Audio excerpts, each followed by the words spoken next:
So NBA Summer League isn't what most of us would describe as a peak NBA event. You feel me? No one's clearing their schedule for these games. And in some ways, it's damn near a glorified AAU. I can't lie. But with that being said, 2025 Summer League has been pretty smooth. We've gotten to see a Cooper Flagg masterclass. We got the second coming of Yao Ming and Yang Hansen going dummy. And Bronny James is out here waking up the masses to the fact that, maybe he actually does belong in the NBA. I feel like we're just getting a little bit of everything.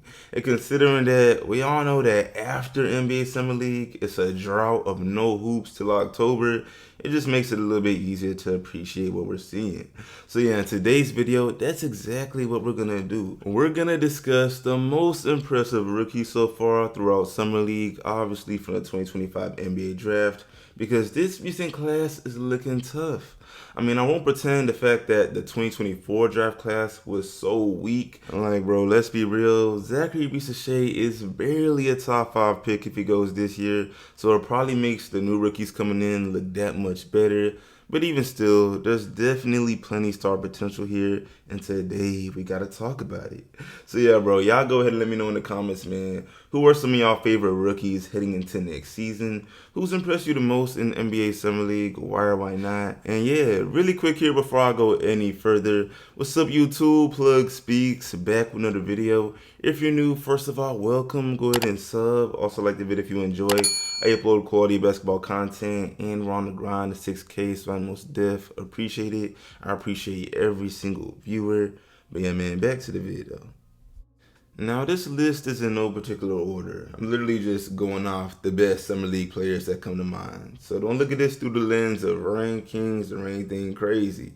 But anyway, first player up is Wizards' 6th overall pick, Tre Johnson. This man has been having his way in Summer League, pretty much showing everyone he is clearly one of the best scorers from this class.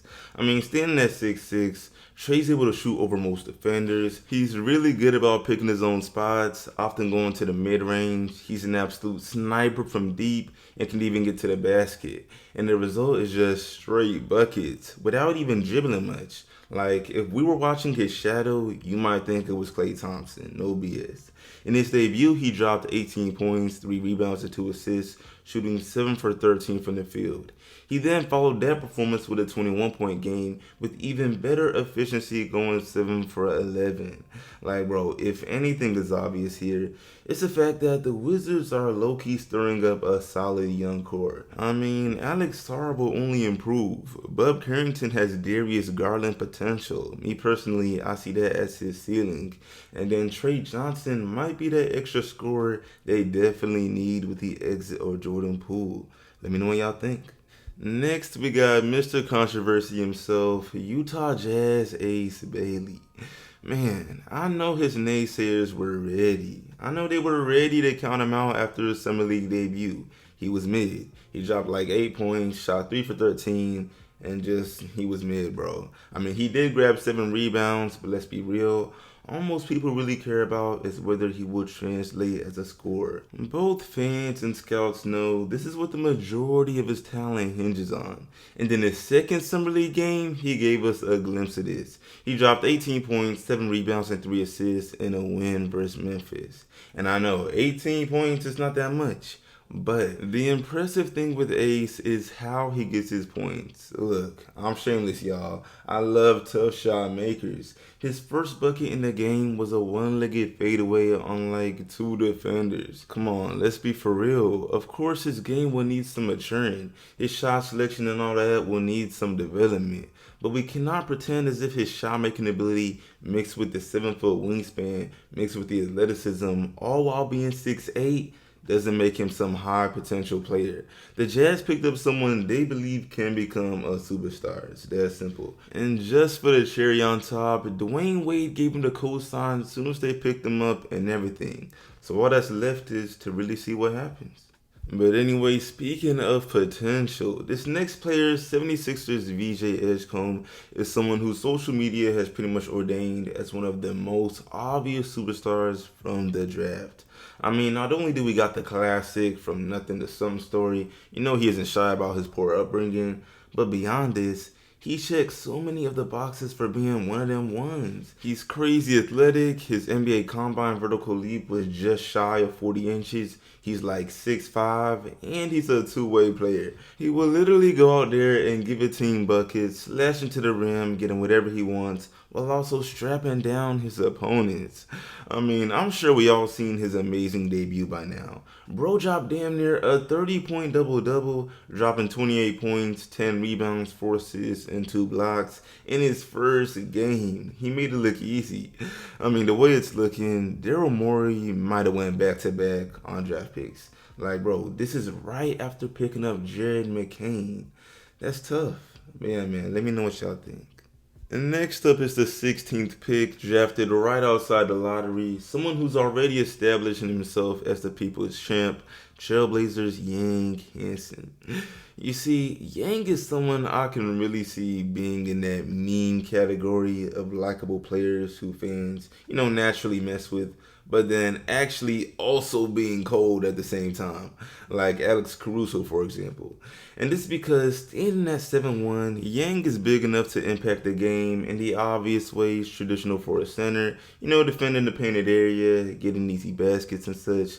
But he's also shown a unique skill in reading the game and throwing dimes. I'm talking dots, Patrick Mahomes types of passes.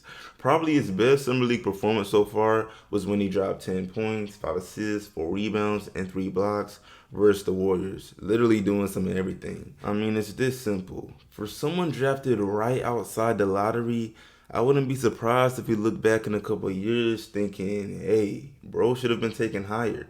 Now, of course, he has his flaws. Standing at 7'1", his rebounding during Summer League has been mediocre at best. I think he's averaging like 5 rebounds. But even still, we cannot speak on impressive Summer League rookies without mentioning his name. He's the people's champ, and considering he's going to Portland, where outside of Donovan Clingan, they don't really have that go-to center, hopefully Yang gets those opportunities and shows out. But moving on here, next up we got the 29th pick, Hornets Liam Mcneely. Look, I can't fake it.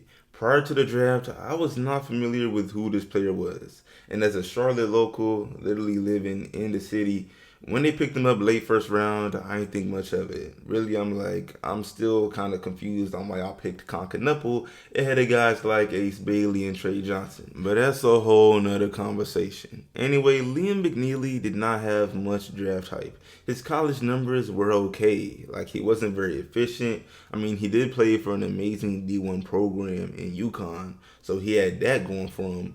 But there just wasn't much reason to be excited. However, so far he's easily been one of the top players in Summer League. He's had a game with 3 threes twice so far, and he only shot 31% from deep in college. In his debut, he had a 22-point double-double with 12 rebounds and 6 assists. Just cooking. But really what's impressed me the most is his core awareness. Like, standing at 6'7", he's pretty good at rebounding. And when he secures a rebound, he already knows which teammate is in the best position within a few seconds, if not immediately. And this IQ is something any team could use, but especially Charlotte. So yeah, I have no complaints. I mean, I'm not sure how many minutes will be available for him, considering how many players are already in this position. But, I guess we'll see. And let me know what you think. Anyways, last but not least for today's video, y'all knew I wasn't going to skip over the first pick. I was just saving it. We got Mavericks Cooper Flagg. He was ruled out of Summer League after just 2 games. But considering how his second game went, there's nothing else to be seen. Nothing. You see, in his debut versus the Lakers, he was some mid. He shot 5 for 21, barely scored double digits, and the 6'2" Bronny James was low-key giving him the work defensively.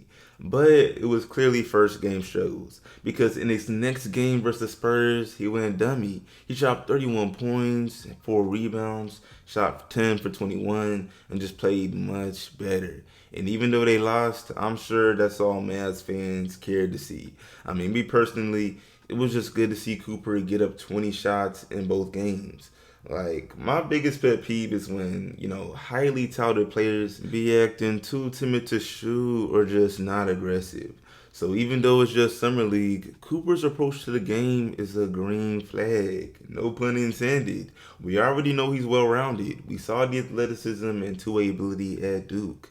So my only hope is that, even though he's playing like with major talents like AD, Kyrie, and Clay, hopefully he still gets enough space to do his thing and keeps that aggression going. Like I'm sure that's all most NBA fans want to see anyway. But yeah, with that being said, this pretty much wraps the video up. Y'all let me know what you think of all this in the comments. Did I leave any players out? Should I make a part 2? And truly, who has been your favorite rookie so far? Let me know some. But yeah, I appreciate y'all watching, man. Like the sub, share, sub if new, all of that. I will see y'all boys in the next one, and I'm out.